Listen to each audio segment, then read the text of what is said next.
The brand new featured 5-star crystal is arriving next Tuesday, and it follows kind of the theme of the last two crystals of like 50-50 massive like hit or miss crystal, because about 12 of the champions you'd probably be quite happy to pay the additional 5,000, the 15,000 shard total for, but at the same time there's like half the champions, 12 of them, that you are probably like, that was a massive disappointment, or it wasn't really worth paying about 15,000 shards to get that character specifically. But there are, with that said, some very high value god tier champions. I think out of them 6 new characters, like 5 of them are really good to pull, because we've got Ghost there, we've got Mega Red, Emma Frost, we also have Korg, really good for defense and very annoying at the moment, and also Heimdall, who's very fun to play, that permanent true strike, and also the synergy is very valuable there. But Red Skull, he kind of sucks. I haven't seen anybody shine any light on Red Skull.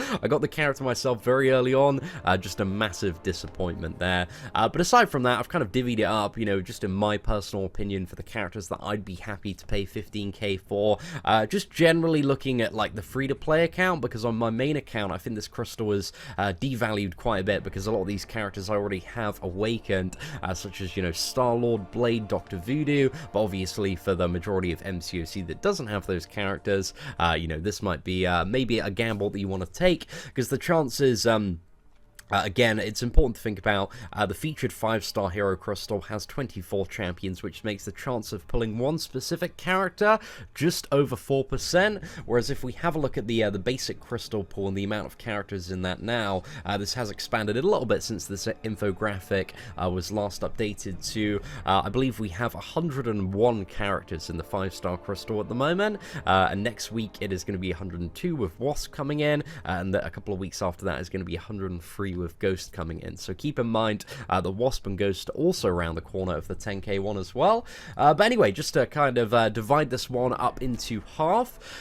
So yeah, I think the ones most people will be happy to pay 15k for. You got the Star-Lord, the Dr. Voodoo, the Venom and Carnage after their buffs, Ghost as well, and Mega Red, Emma Frost, Korg, Blade, probably Quake, Morningstar, and Heimdall as well. So I think those are the 12 that you probably go, for the majority of people, like, that was, you know, an alright use of my 15k shards. But then you have the 15k that would, sorry, the 12 that would probably crush your soul or disappoint you quite a bit for the 15k spent. And that's like the Old Man Logan, the Netflix Daredevil, the classic Spider-Man, the Thor Jane Foster, the Symbiote Spider-Man. I don't know, maybe Symbiote Spider-Man isn't the worst character, but I think, you know, Venom and Carnage is certainly a lot more desirable, and you don't really want to pay 15k for him, but he is quite fun there. Then you've also got Howard, Cyclops, Karnak, Rhino, classic Captain America, Red Skull. Some people, I don't know, they might be a little bit happier with Red Skull, just because, you know, he's a bit of a new character, but really I don't think there's too much merit to that character from what I've seen.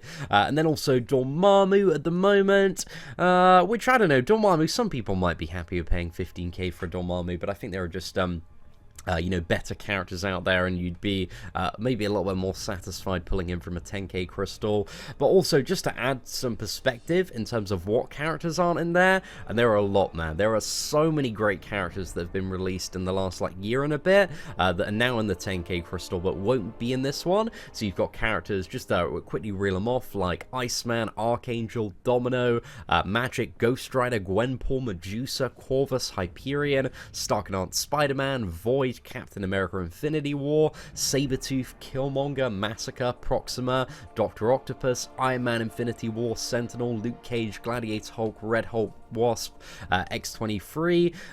So yeah, there are also a lot of very high value characters, just as a reminder, that are not in this 15k crystal. But you know, the chance of getting one specific champion from the general one is going to be very shortly just under a 1% chance. Whereas this one, if you are potentially looking to go for the gamble and try and get that Star-Lord, try and get that Blade, if Blade is a character that you've always wanted, or maybe awakening your Star-Lord, this crystal, you know, does have slightly better odds in comparison.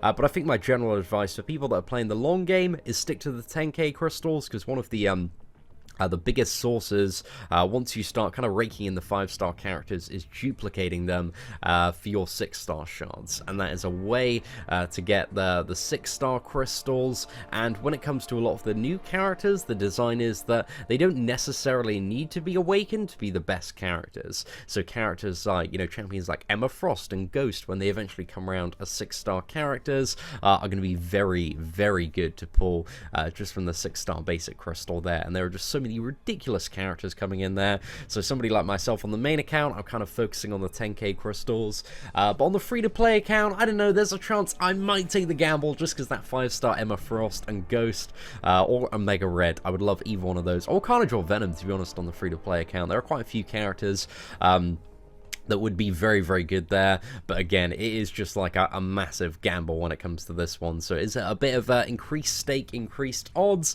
but if you want to roll the dice for a bit of a higher value gamble, potentially, but if you're looking to kind of invest your resources to grow the biggest possible roster and have all of the characters and get as many duplicates as possible, it's probably the best idea that you stick to the 10k crystals, and that's what I'll be doing on my main account. But on the free-to-play account, because, you know, YOLO, whatever, we might go for 1 or maybe 2 15k crystals. Not 100% sure about that yet. Gonna ponder it a little bit more. But ladies and gentlemen, let me know what you think about the brand new featured 5-star hero crystal in the comment section below. Aside from that, thank you very much for watching. I hope you enjoyed the Force today. Take care, and I hope that you have an absolutely fantastic day.